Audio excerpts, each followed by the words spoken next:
AFMC काय आहे AFMC? Arm force medical college in Pune. या कॉलेजबद्दल आपल्याला ऍडमिशन प्रोसिजर कशा पद्धतीने करायची आहे, याच्यासाठी काय रिक्वायरमेंट असते, याची exact step by step procedure काय आहे हे आपण जाणून घेऊया.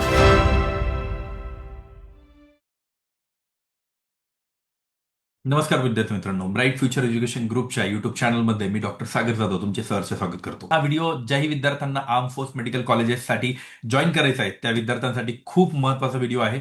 तरी सर्व विद्यार्थ्यांनी नक्कीच हा व्हिडिओ बघावा आणि एक्झॅक्ट प्रोसिजर जाणून घ्यावी.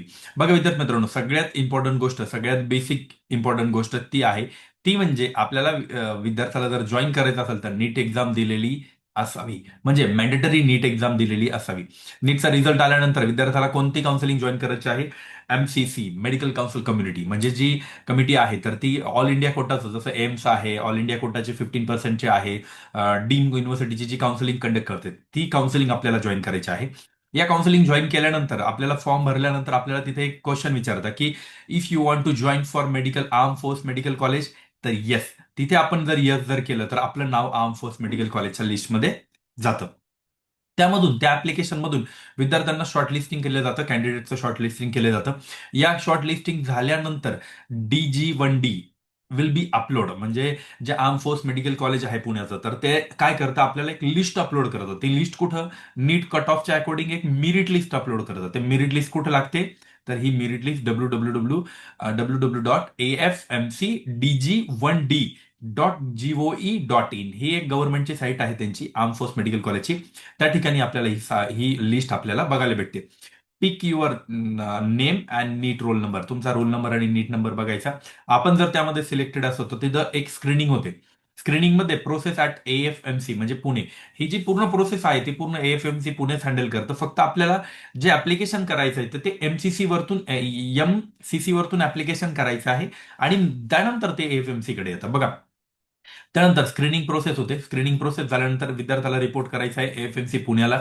गिव्हन डेट आणि टायमिंग, ते गिव्हन डेट आणि टायमिंग देतात, त्यामध्ये आपल्याला रिपोर्ट करायचं असतं. Every candidate undergoes document verification, प्रत्येक कॅन्डिडेट डॉक्युमेंट व्हेरिफिकेशन करतो. कम्प्युटर बेस एक एक्झाम असते, ती एक्झाम द्यायची, interview, medical examination and medical board etcetera. तर ह्या सगळ्या गोष्टी झाल्यानंतर मग विद्यार्थ्याला तिथून पुढे फायनल डिक्लेरेशन ऑफ रिझल्ट, म्हणजे ज्या विद्यार्थ्यांचं सिलेक्शन झालंय त्यांचं फायनल डिक्लेरेशन होत असतं.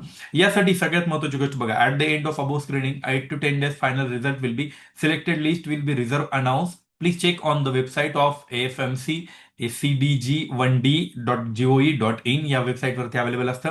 Please check your name and roll number, read your joining instruction available on above website, report of AFMC Pune for admission.